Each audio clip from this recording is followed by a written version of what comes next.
হরিওম। হরিওম মানে ঈশ্বর এক, হরিওম মানে ঈশ্বর আছেন, হরিওম মানে ঈশ্বরী সব। অখণ্ড মণ্ডলেশ্বর শ্রী শ্রীমৎ স্বামী স্বরূপানন্দ পরমহংসদেবের সুমহান আদর্শের বিভিন্ন তথ্য প্রসঙ্গ উপস্থাপন, তথ্য সন্দেশ, অষ্টম পর্ব। অযাচক আশ্রম বাংলাদেশ, কেন্দ্রীয় কার্যালয় রহিমপুর, মুরাদনগর, কুমিল্লা হতে সম্প্রচারিত।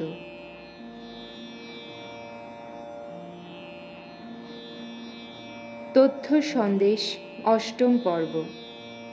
শ্রী ভগবানের সমর্পিত চিত্ত ভক্তগণের জন্য বৎসরের প্রতিটি দিন বা তিথি শুভ কর্মে প্রশস্য। একটু খুঁজলে দেখা যাবে এমন মাস নেই যে মাসে মহাপুরুষেরা না জন্মেছেন, এমন বার নেই যে বারে মহাপুরুষেরা না জন্মেছেন, এমন তিথি নেই, নক্ষত্র নেই, রাশি নেই যে তিথিতে, যে নক্ষত্রে, যে রাশিতে একজন না একজন লোকপাবন মহাপুরুষ ভূমিষ্ঠ হয়েছেন।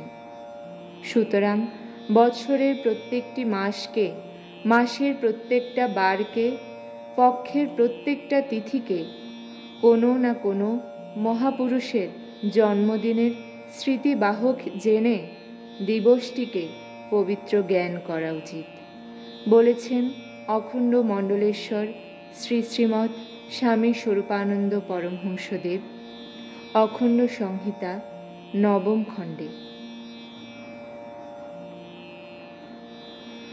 তথ্য সন্দেশ, অষ্টম পর্ব। নির্দেশনায় ডাক্তার শ্রীমৎ যুগল ব্রহ্মচারী মহারাজজি, আশ্রম প্রধান, অযাচক আশ্রম বাংলাদেশ। পরিকল্পনা ও তথ্য সন্নিবেশ শ্রী বিজয় কুমার পাল, সাধারণ সম্পাদক, বাংলাদেশ অখণ্ড সংগঠন, ফেনী জেলা শাখা।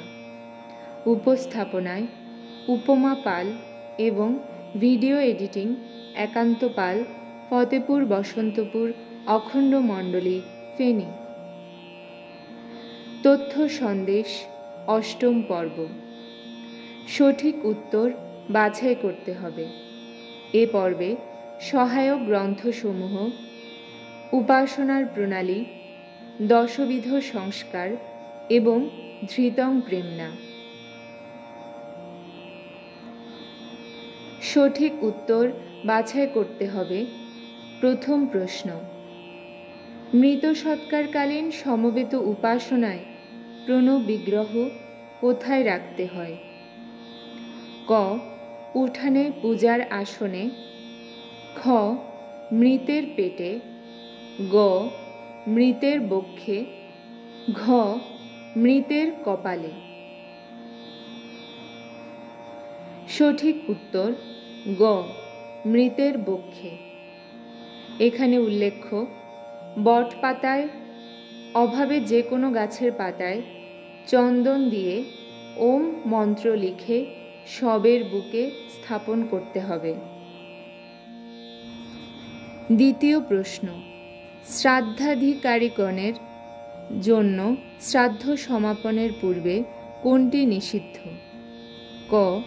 সমবেত উপাসনায় যোগদান, খ. অঞ্জলি প্রদান, গ. ভোগ নৈবেদ্য স্পর্শ করা, ঘ. উপরের সবগুলো। সঠিক উত্তর গ. ভোগ নৈবেদ্য স্পর্শ করা নিষিদ্ধ। এখানে উল্লেখ্য, শ্মশান কর্ম সমাপনান্তে স্নান করবার পর শ্রাদ্ধাধিকারীগণ সমবেত উপাসনায় যোগদান এবং অঞ্জলি প্রদান করতে পারবেন, কিন্তু ভোগ নৈবেদ্য স্পর্শ করবেন না। অশৌচ পার হবার পরে গৃহস্থ ঘরে অনুষ্ঠানাদি সঙ্গত, নতুবা আগন্তুকদের মনে খটকা থাকে। সঠিক উত্তর বাছাই করতে হবে এর। তৃতীয় প্রশ্ন: মৃত সৎকার কালে কিভাবে সমবেত উপাসনা করতে হয়?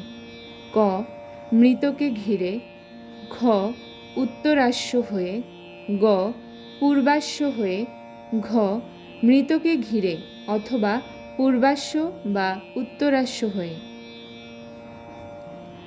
সঠিক উত্তর ঘ মৃতকে ঘিরে অথবা পূর্বাশ্ব বা উত্তরাশ্ব হয়ে। এখানে উল্লেখ্য, মৃত সৎকারকালীন সমবেত উপাসনায় সব দেহ পূর্ব দিকে বা উত্তর দিকে শিয়র করে শোয়ানো হবে। চতুর্থ প্রশ্ন, মৃত সৎকারের পর প্রণব বিগ্রহ কি করতে হয়? ক দগ্ধ করতে হয়, খ জলে নিরঞ্জন দিতে হয়, গ কোনো পূজার আসনে বসাতে হয়, ঘ কোথাও সংরক্ষণ করতে হয়। সঠিক উত্তর খ জলে নিরঞ্জন দিতে হয়। এখানে উল্লেখ্য, মৃত সৎকারের পর প্রণব বিগ্রহ ও অঞ্জলির পুষ্প বিল্ল পত্রাদি সংগ্রহ করে জলে নিরঞ্জন প্রদান করতে হবে। বিগ্রহ কখনো দগ্ধ করা যাবে না। পঞ্চম প্রশ্ন, মৃত সৎকারকালীন সমবেত উপাসনায় কোনটি থাকবে না? ক প্রণব বিগ্রহ, খ ভোগ নৈবেদ্য, গ আচার্যের আসন, ঘ ভোগ নৈবেদ্য ও আচার্যের আসন উভয়ই। সঠিক উত্তর ঘ ভোগ নৈবেদ্য ও আচার্যের আসন উভয়ই থাকবে না। এখানে উল্লেখ্য, এই উপাসনা প্রয়াতের গৃহাঙ্গনে অথবা শ্মশানে কিংবা অন্য যে কোনো স্থানে অনুষ্ঠিত হতে পারে। ষষ্ঠ প্রশ্ন, মৃত সৎকারকালীন প্রণব বিগ্রহ তৈরিতে কি ব্যবহৃত হয়? ক আম্রপত্র, খ তুলসী পত্র, গ বিল্লপত্র, ঘ বট পাতা। সঠিক উত্তর ঘ বট পাতা। উল্লেখ্য, বট পাতার অভাবে যে কোনো গাছের পাতায় চন্দন দিয়ে ওম মন্ত্র লিখে শবের বুকে স্থাপন করতে হবে। সঠিক উত্তর বাছাই করতে হবে এর সপ্তম প্রশ্ন, দাহকার্য শেষ হলে কোন মন্ত্র দ্বারা অগ্নি নির্বাপন করতে হয়? ক ব্রহ্ম গায়ত্রী মন্ত্র দ্বারা, খ জপ সমর্পণ মন্ত্র দ্বারা, গ অঞ্জলি মন্ত্র দ্বারা, ঘ শান্তিবাচন মন্ত্র দ্বারা। সঠিক উত্তর খ জপ সমর্পণ মন্ত্র দ্বারা। দাহকার্য সম্পন্ন হলে সমবেত কণ্ঠে জপ সমর্পণ মন্ত্র গান করে শান্তিবাড়ি প্রদানপূর্বক আবশ্যক মতো জল সহযোগে অগ্নি নির্বাপন করতে হবে। অষ্টম প্রশ্ন, অখণ্ড বিধিমতে জাতকা শৌচ কতদিন? ক 7 দিন, খ 10 দিন, গ 21 দিন, ঘ 30 দিন। সঠিক উত্তর গ 21 দিন।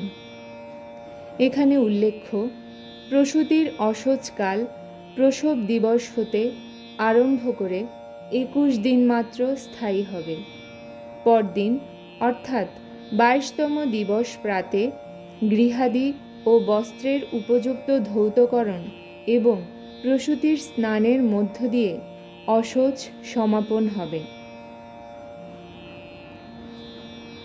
নবম প্রশ্ন, অখণ্ড বিধিমতে জাতকাশৌচ কার বা কাদের? ক জ্ঞাতিদের, খ মাতা ও নবজাতকের, গ পরিবারের সকলের, ঘ কেবলমাত্র প্রসূতি মাতার। সঠিক উত্তর ঘ কেবলমাত্র প্রসূতি মাতার। এখানে উল্লেখ্য, অখণ্ড বিধিমতে এক্ষেত্রে পরিবারের অন্য কাহারও অশোচ নাই। অপর সকলে যথারীতি বিগ্রহ সেবা, উপাসনার ভোগ নৈবেদ্য প্রস্তুত, উপাসনার নির্মাল্য প্রদান এবং উপাসনায় অংশগ্রহণ করতে পারবেন। 10ম প্রশ্ন, কারো মৃত্যুর পর অখণ্ড বিধিমতে কখন বার্ষিক শ্রাদ্ধ করতে হয়? ক, মৃত্যুর দিনে বা বারে। খ, মৃত্যুর তারিখে। গ, মৃত্যুর তিথিতে। ঘ, 1 বছর অতিক্রান্তের পর যে কোনো দিনে। সঠিক উত্তর ঘ, 1 বছর অতিক্রান্তের পর যে কোনো দিনে। এখানে উল্লেখ্য, অখণ্ড বিধিমতে মৃত্যুর তারিখে বা তিথিতেই বার্ষিক শ্রাদ্ধ করতে হবে এমন কোনো বাধ্যবাধকতা নাই। তথ্য সন্দেশ 8ম পর্ব সমাপ্ত। সর্বস্ব করিয়া দান তোমার চরণে, তোমার হইতে চাহি জীবনে মরণে। শুভ নমস্কার। হরি ওম।